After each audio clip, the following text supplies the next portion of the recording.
नमस्कार मित्रांनो, माझे नाव समर्थ विष्णू गुळे. मी इयत्ता 6वी वर्गात शिकतो. माझ्या शाळेचे नाव जिल्हा परिषद प्राथमिक शाळा बाचेगाव आहे. माझी शाळा तालुका घनसावंगी, जिल्हा जालना, राज्य महाराष्ट्र येथे आहे. मी विकसित भारत 2025 या उपक्रमाअंतर्गत प्लास्टिक रियूज आणि रिसायकल ही आयडिया सादर करणार आहे.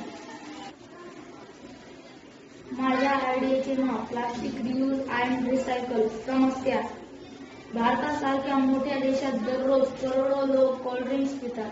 हे कोल्ड्रिंक्स साधारणपणे प्लास्टिकच्या बाटलीमध्ये भरून त्याचे पूर्ण देशभरात वितरण केले जाते व त्याचा वापर केला जातो.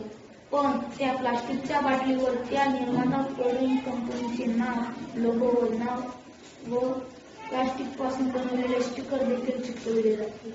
प्लास्टिकच्या बाटली कचराकुंडीत रस्त्यावर वापरानंतर फेकल्या जातात. बऱ्याच वेळा ते रिसायकल देखील केल्या जातात, पण त्यापासून वेगळे झालेले स्टिकर्स मात्र तसेच पर्यावरणात शिल्लक राहतात व वर्षानुवर्ष ते तसेच राहतात आणि आड येणाऱ्या भविष्यासाठी फार गंभीर प्रश्न आहे.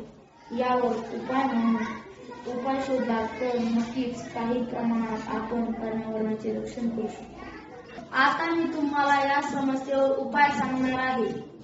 जर कोल्ड्रिंक्स निर्माता कंपनीने त्या बॉटल आकर्षक डिझाईन रंगामध्ये बनवल्या व त्यावर स्टिकर्स न लावता त्यावर कलर्सने पेंटिंग करून अथवा छापून त्यावर कंपनीचे नाव, प्रोडक्टचे नाव, इतर माहिती दर्शवली तर प्लास्टिकच्या स्टिकर्सची आवश्यकता भासणार नाही व काही अशी पर्यावरणाची होणारी हानी टाळता येईल. त्याचप्रमाणे त्या बाटली देखील आकर्षक बनवल्यामुळे त्या शोभेच्या वस्तू म्हणून वापरता येतील किंवा रिसायकल करून त्यापासून इतर वस्तू बनवता येतील किंवा त्यापासून पुनर्वापर देखील करता येईल.